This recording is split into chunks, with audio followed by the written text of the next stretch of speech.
Hey LEGO fans, welcome back to the channel. Now the other day I was sorting some LEGO as one typically does in the studio, and I had a passing thought. I'm in a castle mood. No, not that castle. That's more like it, but specifically, I had the medieval town square in mind. I'm Jeremy and you're watching Sherwood Forest Bricks. Now, if you've been following along on the channel for quite some time, you know that we have quite a few mint and seal box castle sets from the last couple years. We have the Lion Knights Castle, we have the Viking Village, even to go as far as the El Dorado Fortress and the 3-in-1 Creator Castle. We have quite a few options to go with. So specifically, I chose the Medieval Town Square because it's easily available on the marketplace. Currently, it's not slated to retire, and you can find it. It's also a 3,304 piece set, so it's there's a lot to talk about. But let's dig into this. And as always, if you want to skip ahead, I did put timestamps in there. There are steps in between because I reviewed both the sections of the building separately. So, without further ado, let's get into it.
right, so that's the end of book 1, and that was quite substantial.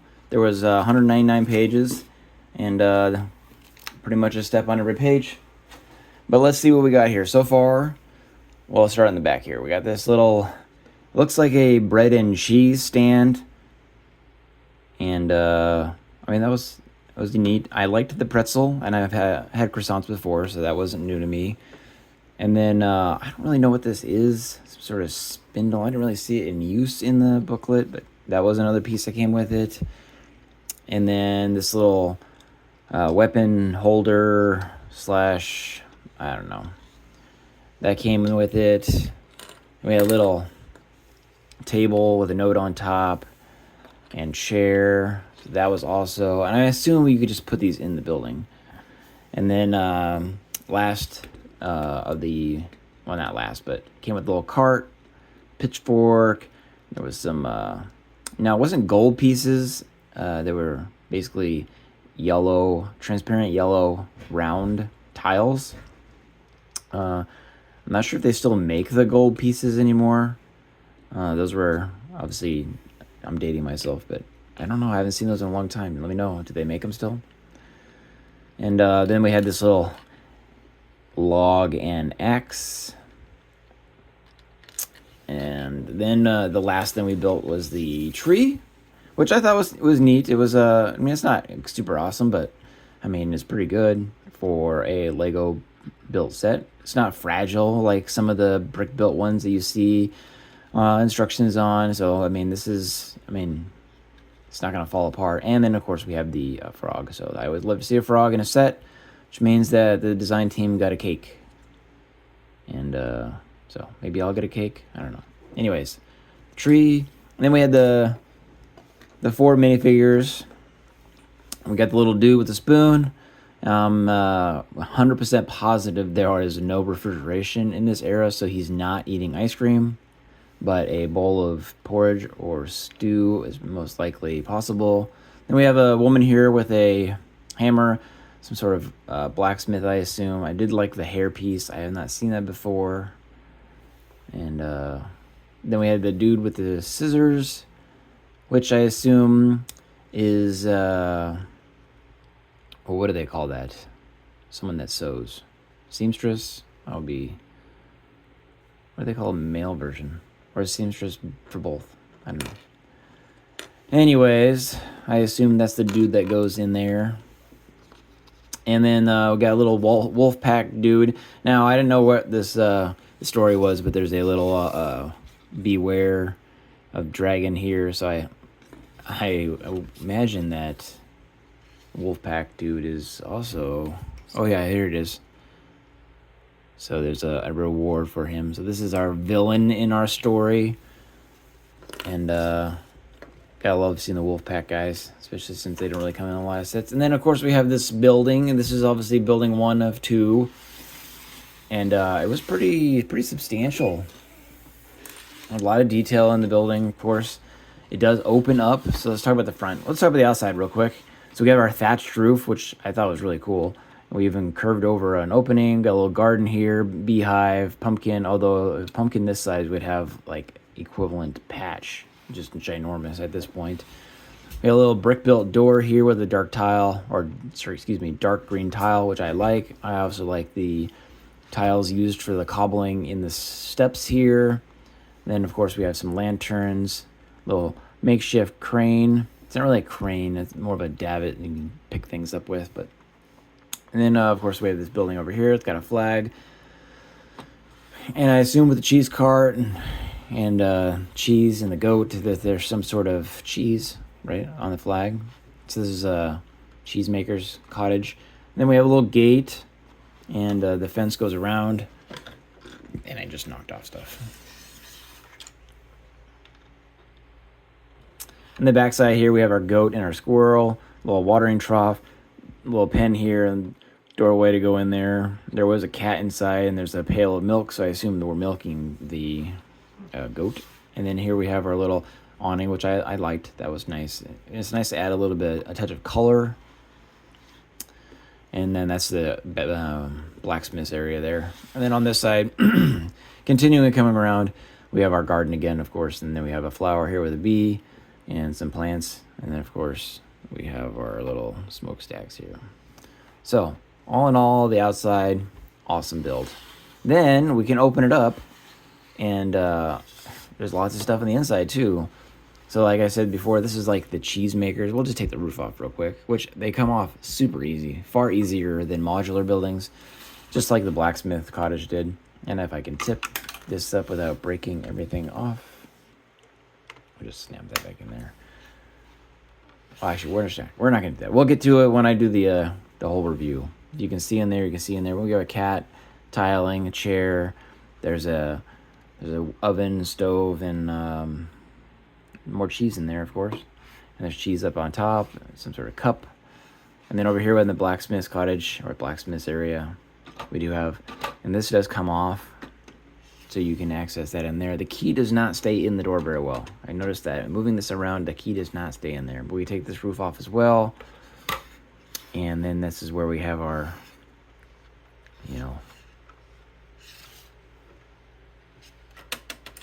drop down our ladder. You can't really see that. Anyways, there's a trapdoor here. We lock our ladder with these little Technic pins. And then the second one here is so you get the unlock to lower the davit. So it just goes lower that wheel down. Then we can bring the wheel back up by going the opposite direction, of course. And then inside there we have still some little area there. It's not really a blacksmith, I suppose, since there's no anvil. But it is obviously repairing wheels. I don't know. I suppose you could put stuff in there. I don't know. And then over here on the last little bit, we have a tapestry and some bobbins there with our thread. So obviously this is a quilters, or I don't know. Anyways, they're making things over here. So, and that, put the roof back on. So overall, pretty good for the first building. Pretty sizable. It's gonna take up a lot of space that I don't have, but anyways, that's it. Let's move on to the next one.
that's book number 2. And again, this was also 184 pages. So pretty substantial.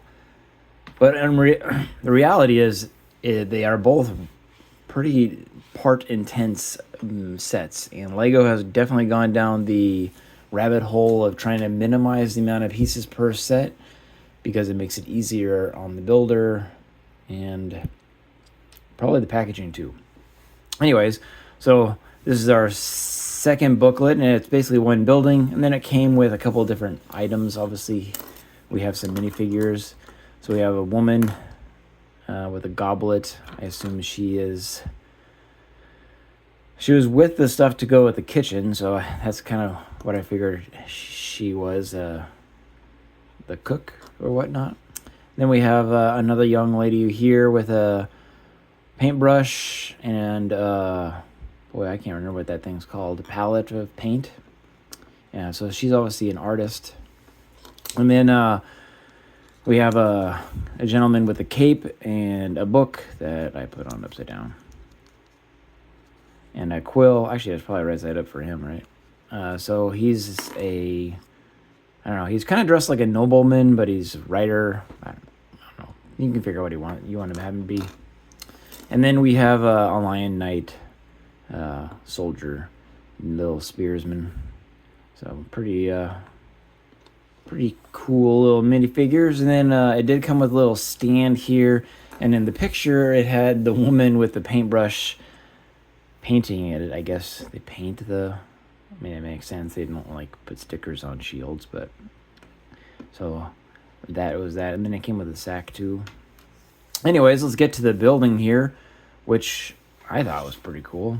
Anyways, we'll go over on the outside like I did the last time. Start with the olive and dark tan one. I really did like the steps here, and I didn't mention it on the other one, but it also had little torches on the outside, and then of course we have the little helmet and axes, windowsills. I really like the detailing for the cornice. Is that really called a cornice? What supports the ledge here, like the pie sitting on there.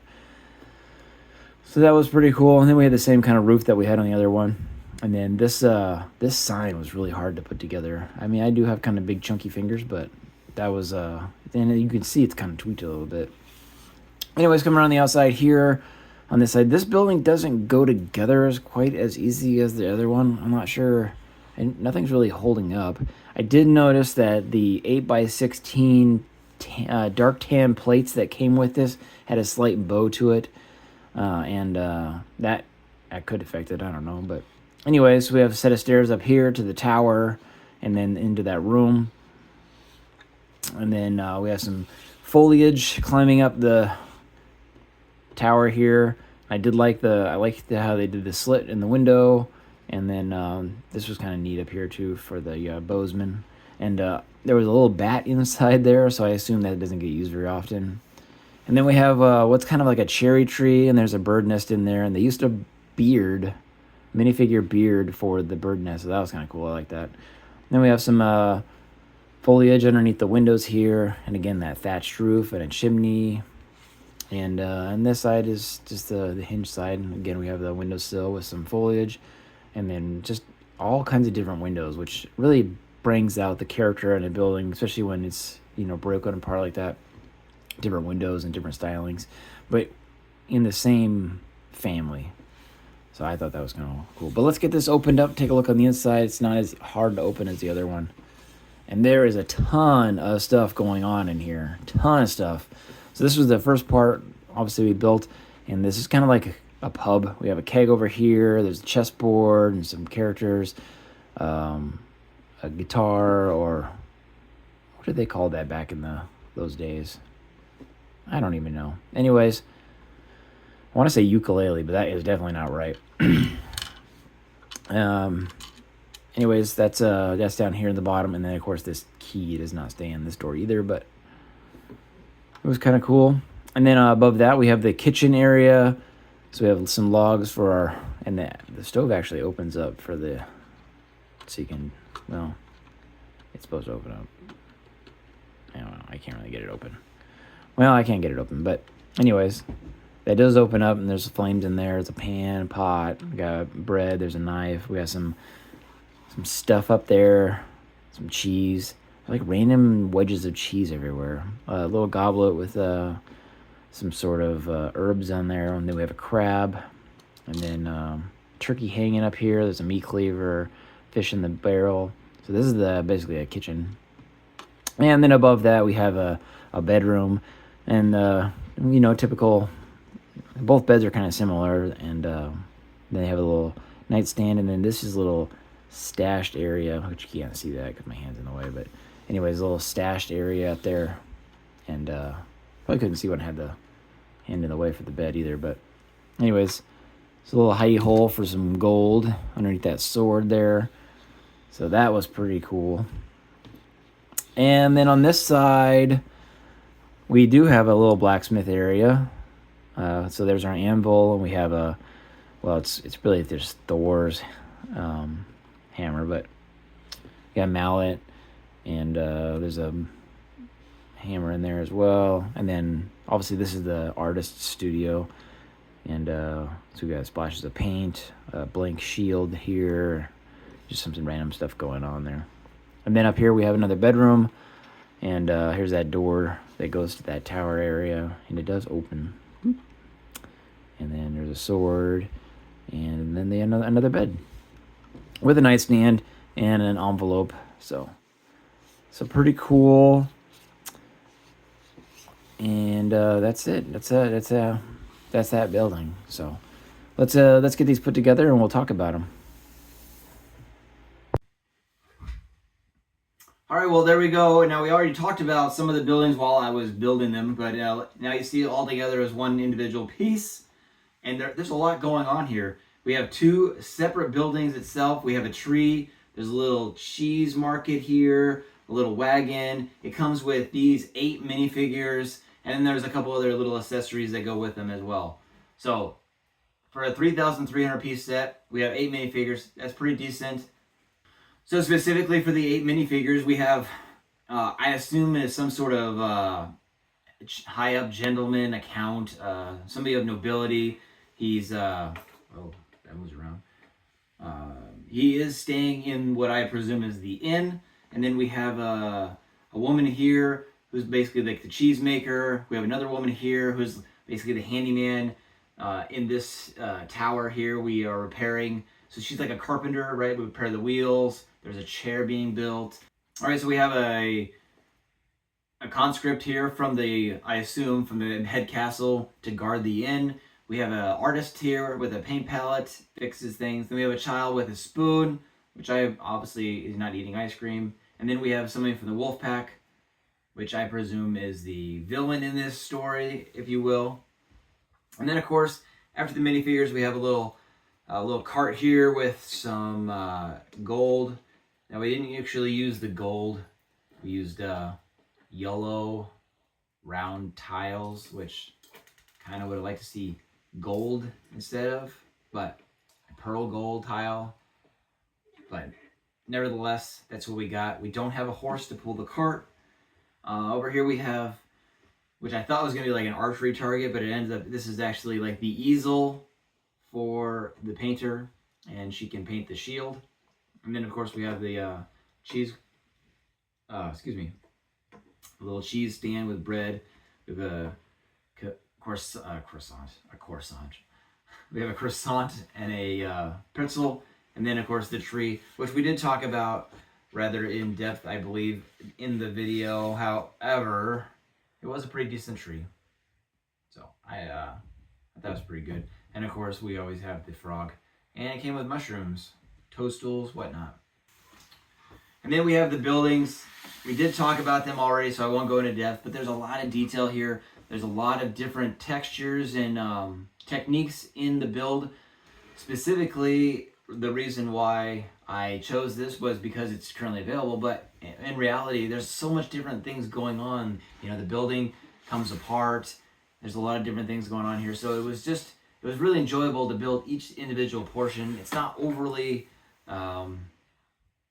in depth into one particular method at all. We did obviously see the same thatching in the roofs, but I mean, that is what it is. So, I mean, I thought it was a pretty good build. And it wasn't repetitive like we saw in the last build I did with the Grand Emporium. There was very little repetition. The way they did the siding and the build of the structures was relatively the same, but I thought it turned out great. So, this is the medieval town square and all the other stuff over here that I pushed away that is now out of the shot. Alright, well, if you made this far in the video, we encourage you to scroll down and like the video, subscribe to continue seeing our content. And I know I promised the Mills Plate update, however, I didn't get all the stuff for the shots that I wanted to get in that, so while sorting, I just decided to build a castle theme. And that was great because I really feel like I want to get going on a castle mock. And I know we got a lot of other stuff going on, but the creative juices have been flowing, and I really want to get something going. So it was great to build this, get out of the way, and scratch that itch. So that's all I have for you today. Thanks for tuning in. Thanks for watching. As always, happy building and take care, everyone.